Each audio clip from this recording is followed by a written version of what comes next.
करायची नाही, जाहिरातबाजी करायची, पक्ष फोडायचे, घरं फोडायचं, एवढंच त्यांचं काम.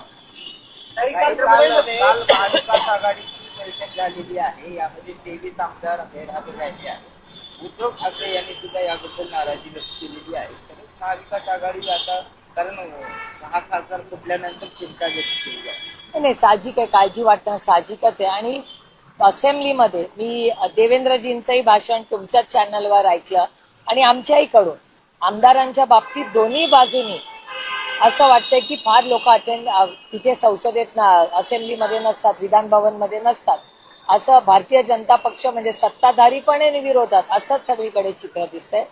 आमचे आमदार कुठे होते हे माहिती आहे. जयंतरावांच्या घरीच लग्न होतं, त्याच्यामुळे जयंतराव सांगलीला होते. रोहित काल पंढरपूरला होता. त्या तुम्हाला सगळ्यांना ते माहितीच आहे, त्याच्या सोशल मीडिया प्लॅटफॉर्मवरच सगळं. त्याच्यामुळे आमचे आमदार कुठे होते हे आम्हाला माहिती आहे आणि ते आधी सांगून गेले होते. बाकीच्यांचं काय आहे मला वाटतं बंटी दादा किंवा या सगळ्यांकडून आज उद्यामध्ये तुम्हाला मुंबईत कळेल. दानवे आहेत ते तिथं जी जिल्हा निवडणूक होती जिल्हा बँकेची, तिथं मात्र ते माहिती सोबत आले म्हणजे थेटपणे ते माहितीच्या बाजूनं लढतात. अंबादास दानवे ठाकरेंचे आमदार तिकडे हे खासदार फुटलेले आहेत. असं असताना पुन्हा ते माहिती सोबत महाविकास आघाडीमध्ये जर विचारलं असं एक चित्र आहे. हे बघा, बँकेचं इलेक्शन हे सहकारचं इलेक्शन. अनेक वेळा आता तुम्ही ती मुंबईची बँक बघा, सगळ्या पक्षाचे लोक त्या होते. त्याच्यामुळे सहकारमध्ये राजकारण आणू नये अशी आमची, किंवा संस्थांमध्ये राजकारण आणू नये ही आमची नेहमीच भूमिका भावना राहिलेली आहे. त्याच्यामुळे या ठिकाणी एखाद्या बँकेत किंवा कुठल्याही सहकारी संस्थेमध्ये पक्ष हा बाहेरच असला पाहिजे आणि त्याच्यात कोणी काय करत असेल त्याच्यात हा फार काही आपण विचार करू नये. संभाजीनगरची एक बातमी आहे. संभाजीनगरमध्ये ना एका खाजगी शाळेमध्ये एका 23 वर्षीय मुलाला जे आहे ना ती मारहाण करण्यात आली आहे. त्या घटनेचे सीसीटीव्ही आले. पण गंभीर हे आहे ना की त्या मुलांच्या मारहाणीमध्ये ना म्हणजे 2 मुलांची भांडण आहेत, पण कुठलाही प्रिन्सिपल कुठलाही शिक्षक तिथं नाहीये. तो सीसीटीव्ही जर बघितला ना तर आपल्या लक्षात येईल की शाळांना किती निष्काळजीपणा केलाय. या सगळ्या प्रकरणात सरकारनं काहीतरी कारण ही दुसरी घटना गेल्या 6 महिन्यात याआधी एका खाजगी शाळेत असंच झालं. नाही, मला असं वाटतं की अशी घटना कुठल्याही शाळेत अर्थातच होऊ नये किंवा कुठल्याही संस्थेत होऊ नये. आणि या गोष्टी असतील तर तिथल्या पोलीस यंत्रणेने त्याच्यात जातीने लक्ष घातलं पाहिजे. सध्याचे खासदार एकनाथ शिंदे शिवसेनेमध्ये गेले. अशी एक माहिती आहे की या खासदारांना एकनाथ शिंदेच्या पक्षामध्ये जाण्यासाठी फडणवीसांची शिष्टाई महत्वाची ठरली. अनेक खासदारांची इच्छा होती की आपण भाजपचं कमळ हाती घ्यावं. एकनाथ शिंदेकडे जात नव्हता म्हणून हे सगळं फडणवीसांनी शिष्टाई केली आणि ऑपरेशन टायगर सक्सेस झालं. मी तुम्हाला खरं सांगू का, मला एकच ह्याच्यात असं वाटतं की या देशामधून लोकशाही ही पूर्णपणे संपुष्टात आली आहे का असं वाटतं. घर पक्ष फोडा. आता निवडून आले, 2-2.5 वर्ष झाले, 29 मध्ये आहे ना इलेक्शन. घाई कसली. आणि एखाद्या चांगल्या बिलसाठी म्हणजे जीएसटीचं बिलाचं उदाहरण घ्या, तेव्हा आलं तेव्हा पक्षांनी मदत केली आणि भारतीय जनता पक्षाला, आणि एक मताने आम्ही ते बिल पास केलं. एखादं तोडो फोडो जोडो हे करण्याची गरज आहे का? मग लोकशाही राहिली नाहीये का या देशात? मग विरोधी पक्ष राहणारच नाही ना, सगळेच सत्तेमध्ये. मग लोकांसाठी, सर्वसामान्य मायबाप जनतेसाठी बोलणार कोण? अशी परिस्थिती झालेली आहे देशात. महाविकास आघाडीचे 13 आमदार काल खरंच बैठकीला नव्हते का? त्यांची यादी समोर आली. तुम्ही काय फॉलोअप घेतलंय का? नाही, आमचे राष्ट्रवादी काँग्रेस पक्ष याचे आमदारांचं शशिकांत शिंदेजींना कालच सगळं इन ऍडव्हान्सच माहिती होतं. बाकीच्या पक्षांची माहिती बंटी दादा शिंदे साहेब आज मुंबईत तुम्हाला सगळ्यांना देतील. तुमची असतील ना टीम तिकडे. एनसीईआरटीच्या पुस्तकामध्ये जे आहे त्या आणीबाणीचा धडा आता शिकवला जाणार. आता काय म्हणजे की या सगळ्या पाठ्यपुस्तकांमध्ये अशा पद्धतीचा अभ्यासक्रम येणं हे तुम्हाला योग्य वाटतं का? किंवा काही वेगळा प्रसार जो आहे तो या शिक्षण माध्यमातून करण्यात येतो आहे असं तुम्हाला वाटतं? हो, अर्थातच एनसीईआरटीचा सातत्याने गैरवापर हा सरकार करते अशी भावना शिक्षण तज्ज्ञ मानतात. मी काही शिक्षण तज्ज्ञ नाही, पण शिक्षण तज्ज्ञांचे तुम्ही आर्टिकल्स वाचले, तुमचे लेख वाचले, तुम्ही त्यांची भाषणं ऐकली तर हे काय पहिली गोष्ट नाही. अशा अनेक गोष्टी झालेल्या आहेत ज्याच्यामध्ये आपली एक विचारधारा ही लादली जाते पुढच्या पिढीला.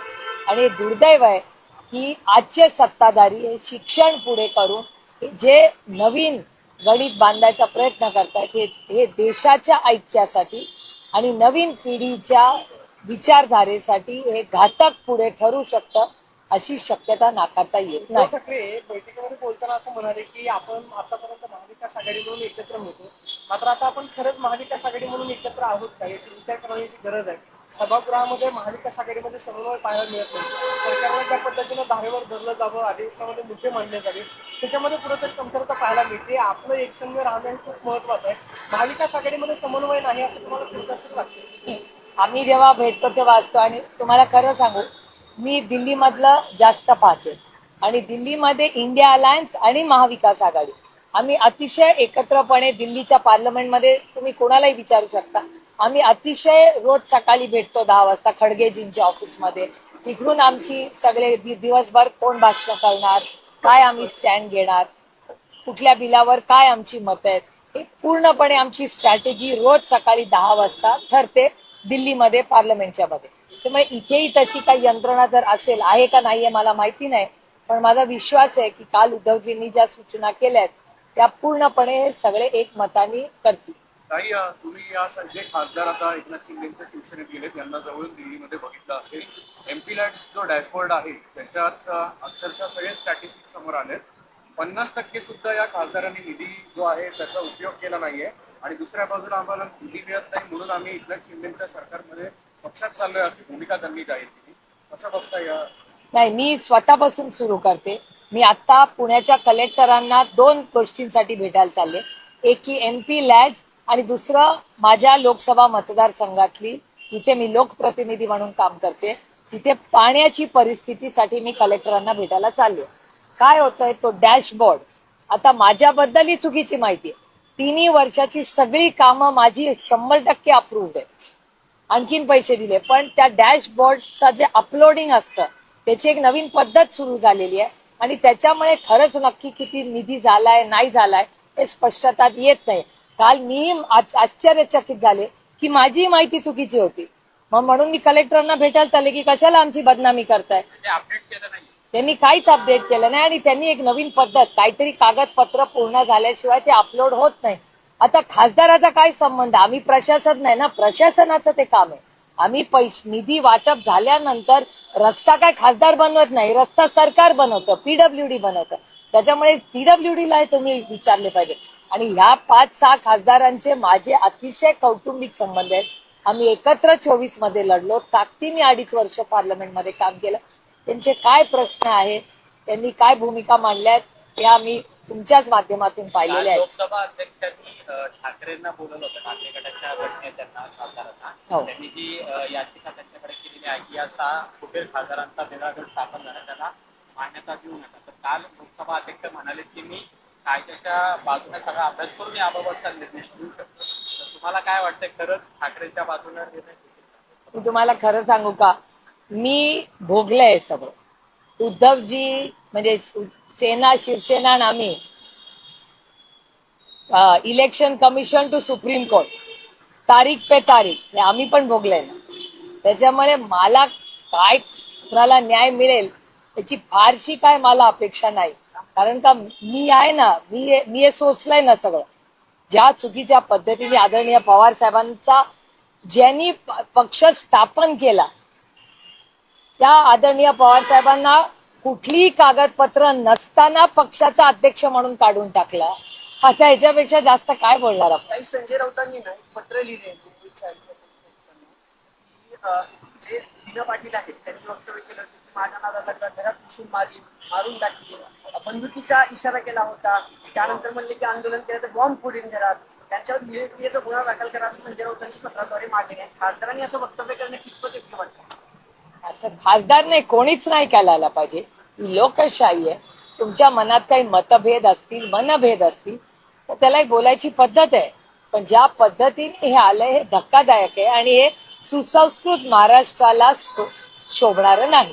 तुमच्या पण पक्षाचे 4 खासदार संपर्कात आहेत. राष्ट्रवादी काँग्रेस पक्षासोबत चर्चा मध्यंतरी झालेल्या होत्या. आसाराम सुद्धा असं म्हणाले होते की 5 खासदार येणार आहेत. कोण म्हणलं होतं? बाबा आसाराम.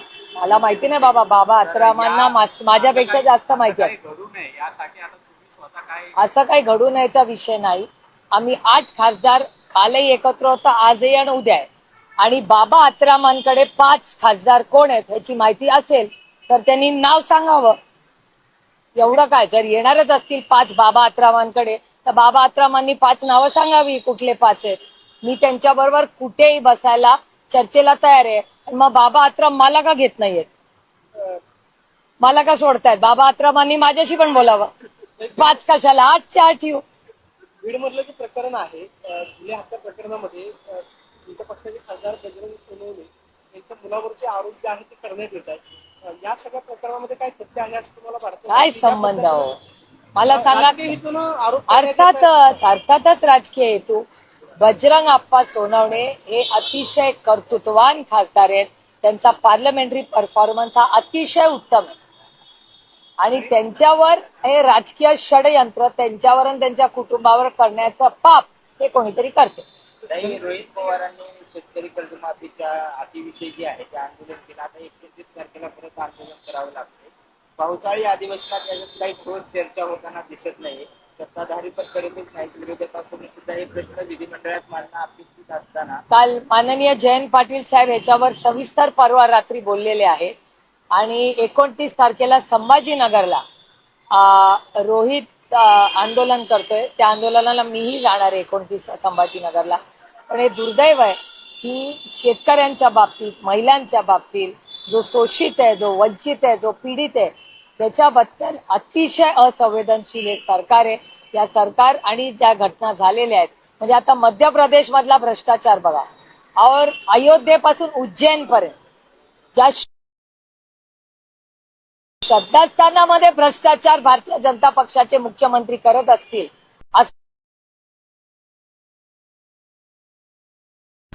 की ना खाऊंगा ना खाणे दूंगा म्हणणाऱ्या माननीय तातडीने मध्य प्रदेशच्या भ्रष्टाचार झालेल्या आरोपांवर ऍक्शन घेतली पाहिजे आणि मध्य प्रदेशच्या मुख्यमंत्र्यांचा राजीनामा झाला पाहिजे. यांनी शब्द दिलेला होता की आम्ही मुंबईमध्ये या बैठक आपण घेऊ.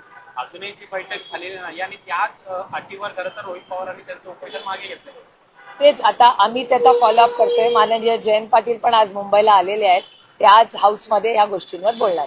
काही राम मंदिरासाठी चांदीच्या विटा गोळ्या केलेल्या होत्या एका विशिष्ट समाजाकडून. त्या समाजाने आता पत्र दिले की त्या विटांचा काही हिशोब त्यांना भेटलेला नाही. त्याची आजची किंमत जवळपास 7 कोटी आहे. त्यावेळेस ती 2 कोटी रुपये होती.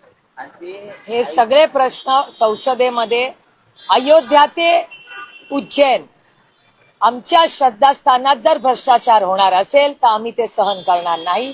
संसदेमध्ये महाविकास आघाडी, इंडिया अलायन्स या सगळ्या गोष्टींवर आम्ही प्रश्नचिन्ह आणि चर्चासत्र आणि उत्तर हे सत्ताधाऱ्यांना द्यावं लागेल. ये हमारी अपेक्षा है कि हमारी बेटी को न्याय मिलना चाहिए और उसको फांसी की शिक्षा होनी चाहिए. एनसीईआरटी ने पहली बार लोग की पाठ्यपुस्तक में आपातकाल पर एक अध्याय मुझे कुछ आश्चर्य नहीं लग रहा है. दुख की बात है कि शिक्षा और पढ़ाई में आज राजनीति लाई.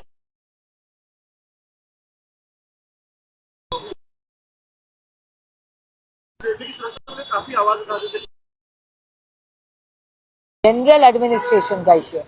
पूना सिटी में डिस्ट्रिक्ट में क्राइम बढ़ रहा है और डेटा कह रहा है, ये मैं नहीं कह रही. हर चैनल को रोज देखिए आप, वर्तमान आप न्यूज़पेपर पढ़िए, आपको पता चलेगा कि पूना डिस्ट्रिक्ट और पूना सिटी में उससे भी ज्यादा क्राइम बहुत बढ़ रहा है. लोगर केस में आपने लोगर केस आपने देखा होगा, क्या लगता है इसके बारे में? तो उसकी डिटेल इंक्वायरी होनी चाहिए और अरेस्ट भी हो चुके हैं.